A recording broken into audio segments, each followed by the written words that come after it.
yesterday, big hearing in House State Affairs with this memorial. And I mean, the place was packed as it normally is in House State Affairs when it comes to these types of issues. But what we really appreciated about this is that this is about states' rights, and it's about having the conversations. I think you even mentioned this in your closing. Like, these are these types of conversations that you heard today in committee. You want to have those conversations and have it matter on setting the course here in Idaho. So, yeah, talk to me a little bit about how you felt this hearing went yesterday.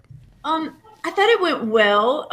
I was corrected by one legislator. He said, we've got to get away from calling it states' rights. It's state sovereignty. And that is correct. I know what I mean by states' rights, but it is state sovereignty. And that's kind of what we mean by states' rights.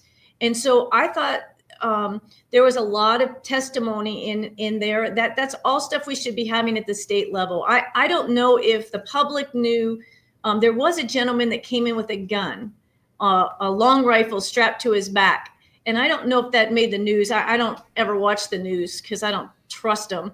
But it was interesting to me because I'm presenting to the committee and I'm watching the faces of the committeemen, and all of a sudden their eyes got really big and they're just like, they're glaring behind me. And I'm like, uh-oh, something's going on behind me. And I was so tempted to just turn around and check, like, what's going on? But I kept presenting. You kept it then cool. When he came up to testify, I thought, well, maybe it was the guy with the gun. So, but it's an emotional issue for many. A lot of people feel like because the Supreme Court sided in a way they like, they don't want they want that to be settled science, settled law, what have you. And that's not how government's supposed to work. The states are supposed to take care of these issues that are not mentioned in the U.S. Constitution. And definitely it is not the federal government's role to be defining marriage and state marriage laws.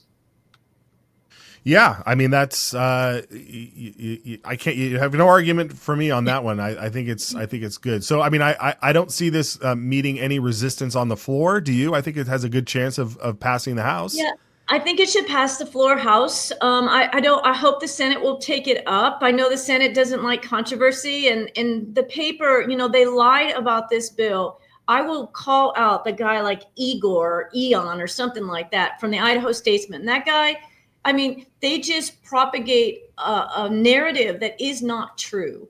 And so a lot of people came into that hearing not understanding this is about states' rights and their ability to have these conversations. They were all upset. And I had little old ladies calling me. I had one lady, she was 80 years old, and she said, you're going to kick all the gay people and the gay married people out of Idaho. I said, no, that's not what this bill does. So I really am frustrated with these newspapers down here. They lie. They just flat out lie to push a narrative. And unfortunately, that's what we deal with down here.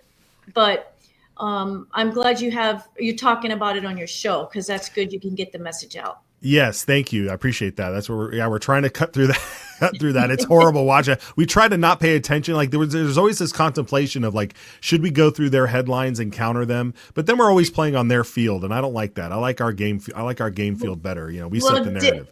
I haven't had time to go through every executive order, but did Trump do anything about the media? Just a joke.